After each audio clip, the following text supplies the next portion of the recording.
Would society hate mutants if they existed in real life? Well, the short answer is yes. But why would we hate them? And why do the Marvel Universe citizens hate them? I've been thinking about why the Marvel world treats mutants the way they do, and if they're right for doing so. Usually whenever I thought about this, I only ever thought about the X-Men. Cyclops, Storm, Wolverine, Jean Grey, Professor X. But I always fail to remember that not everybody's mutant powers is as cool as optic blast or teleportation. There's a video by Mullet Man Comics where he talks about the lamest mutant abilities, which kind of inspired this video. Like, imagine having translucent skin like Glob Herman. That's not even bad for everybody else, that's just bad for you. You know, being a mutant won't always be cool. The chances of you getting a cool power are probably very low. And the X-Men are a very small percentage of mutants. Notice how all of their powers are actually pretty cool. You think Professor X is letting Jazz fight for the X-Men? His power?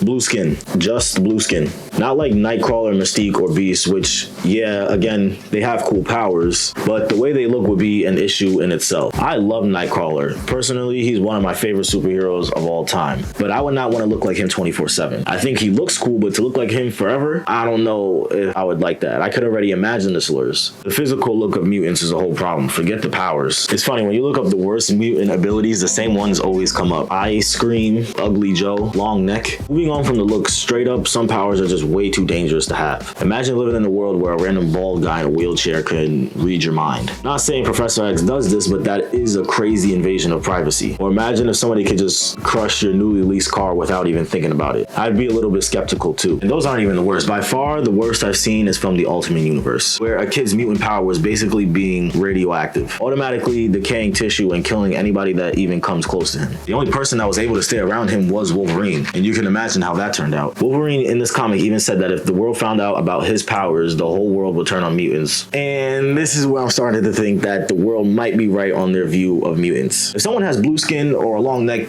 that's fine, leave them be. But if someone has the power to freeze over the earth or look like anyone in the entire world, I don't know, I think a Mutant Registration Act might be necessary. I'm starting to sound like Trask and all the other mutant haters. We know the mutants are meant to represent minorities, so maybe some people in the Marvel Universe are just racist or mutinous, but I also think a lot of them are just cautious. It might not always be about you being a mutant, it might be about you having the ability to wipe out the entire planet. Okay, not every power harms someone, but I'm starting to see the point of storylines like Civil War. Yes, just because someone has insane powers doesn't mean that they'll use them for evil, but on the off chance they do, and I don't blame some mutants for wanting a cure. So that's it. I'm mutating. Into what? I don't know. Can you cure me? I'm sorry, Spider-Man.